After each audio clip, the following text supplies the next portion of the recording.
He got in my car every single morning for 6 weeks. He sat right behind me. Close enough that I could smell his cologne. Close enough to see his reflection in my rearview mirror. And he had no idea I was his future mother-in-law. Not once did he look at my face. Not once did he say more than, "Good morning," before sticking his earbuds in.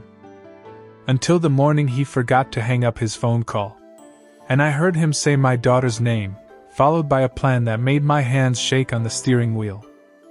If you've ever had to swallow your pride to survive, if you've ever pretended to be someone you're not just to put food on the table, stay with me. Because this story is about what happens when the world doesn't see you, and how sometimes, that's exactly when you see everything. My name doesn't matter for this story. What matters is what I do for a living, and how I ended up doing it. 2 years ago, I was a full-time bookkeeper at a small accounting firm. 22 years at the same company. I thought that job would carry me to retirement. Then the company got bought out. Restructuring, they called it. I called it losing everything I built. I was 54 years old. You might be wondering how hard it is to find work at 54. Let me tell you, it's hard. Real hard.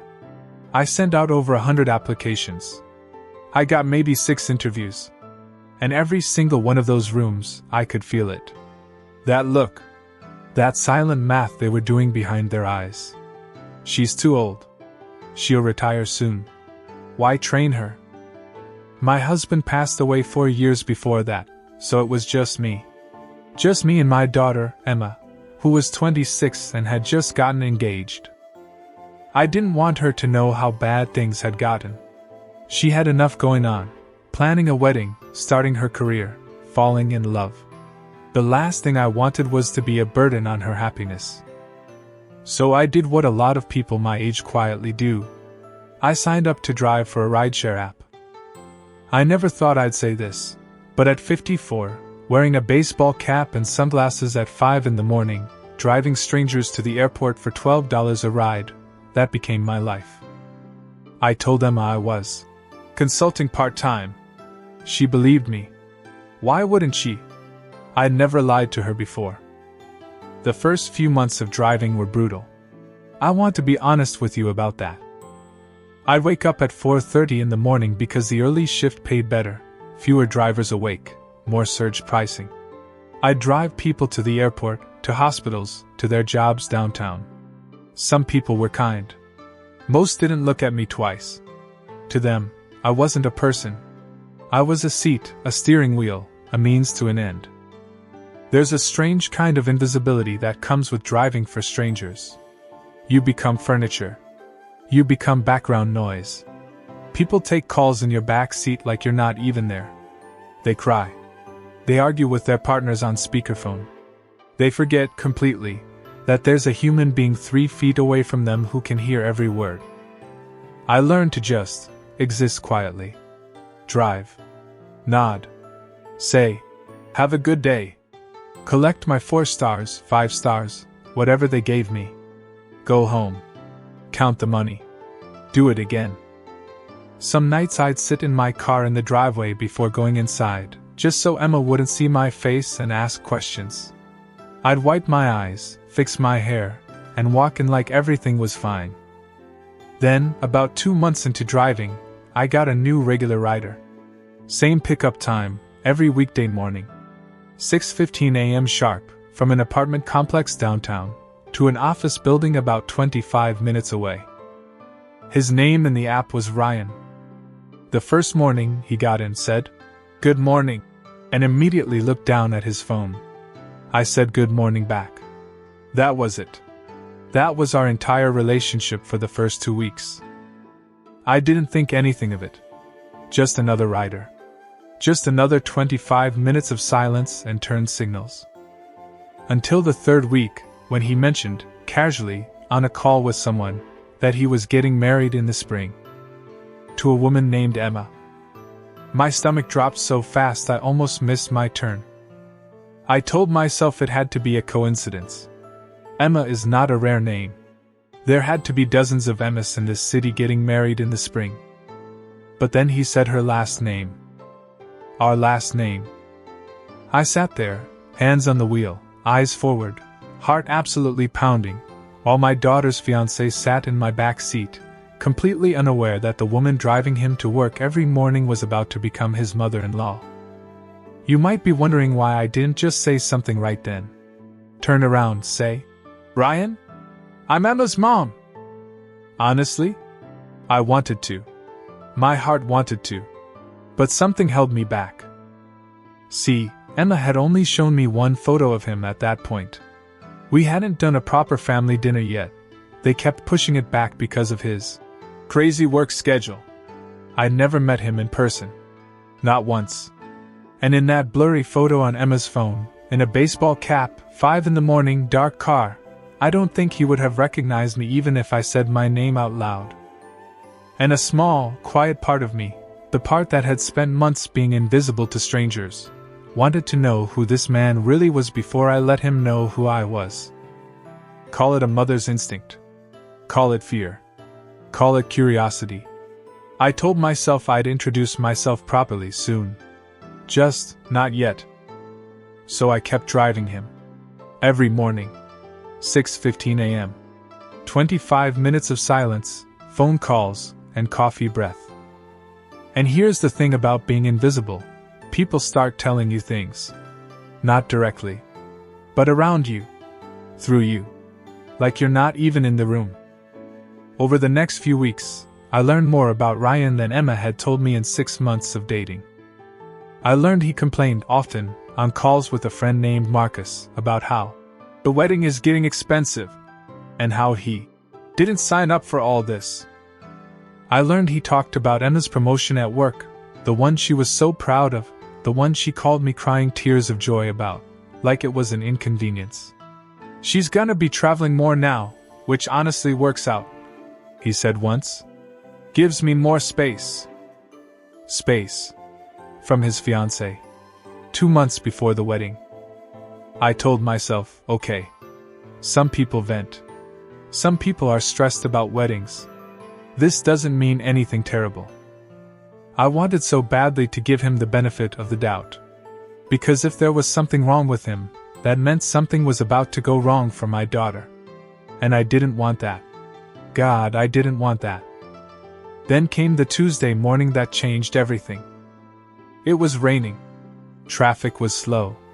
Ryan got in later than usual, looking stressed, and immediately dialed someone. I assumed it was work. It wasn't work.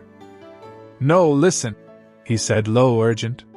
"The prenup thing, her dad, her mom, whatever, they don't even know about the business deal yet. Once we're married, the joint accounts open up. That's when I move on the property investment. I just need 6 more weeks." My hands went cold on the wheel.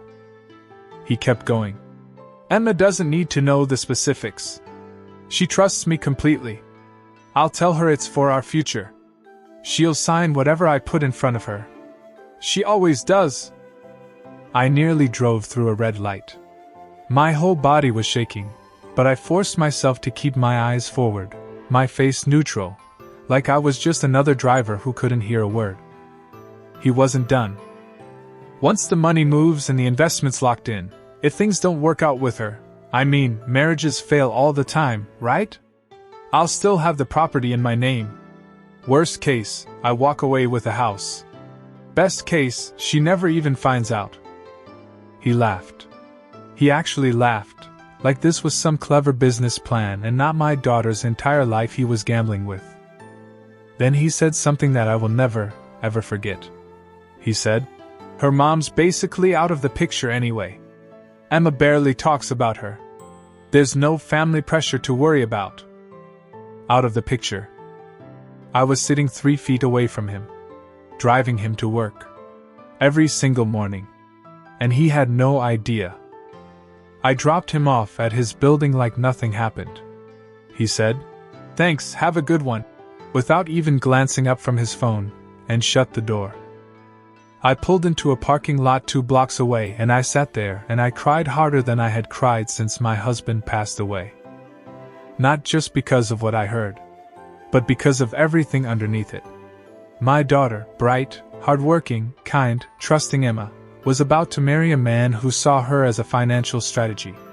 A man who thought her mother was out of the picture, when really, her mother had been sitting in front of him every single morning, driving him to the very job he was using to plan this. I want to be honest with you about what happened next, because it wasn't clean. It wasn't simple. It took me 4 days to figure out what to do. My first instinct was to call Emma immediately and tell her everything. But I stopped myself, because I thought, what if she doesn't believe me? What if she thinks I'm just a bitter, broke, struggling mother who's jealous that her daughter found someone successful? What if she thinks I misheard something, or I'm exaggerating? I had no proof. Just my word, and a memory of a phone call in my back seat. My second instinct was to keep driving him, to gather more information, more proof, before I said anything. But every morning that passed, I felt sicker. Sitting there, driving him, while he talked about the wedding countdown and our future, with Marcus like nothing was wrong. Like he wasn't planning to use my daughter and then possibly discard her. I barely slept that week. I'd lie awake replaying his words. She'll sign whatever I put in front of her. She always does. That line broke something in me. Because it was true, in a way that had nothing to do with Ryan. Emma has always been a giver. Since she was a little girl, she gave her toys away, gave her allowance to her friends who needed it more, gave people the benefit of the doubt even when they didn't deserve it. She got that trusting heart from her father. And I loved that about her. But I also knew, in that moment, that it was exactly the quality someone like Ryan would exploit. I couldn't let that happen. Not to my daughter. Not while I was breathing. On Friday morning, I did something different. When Ryan got in the car, I didn't say, "Good morning," and stay quiet like usual. I said, "Ryan, right? Getting married soon?" He looked up, mildly annoyed at the small talk, but polite. "Yeah, actually. In a couple months." "Congratulations," I said. "What's her name?" "Emma," he said, already looking back at his phone. "That's a beautiful name," I said. And then, watching him carefully in the mirror, I added, "Does she know how lucky she is?" He gave a short laugh. "I like to think so." I didn't push further. I didn't reveal anything. I just needed to hear his voice say her name to my face, needed to look at him directly, just once, before I made my decision. That weekend, I asked Emma to come over for dinner.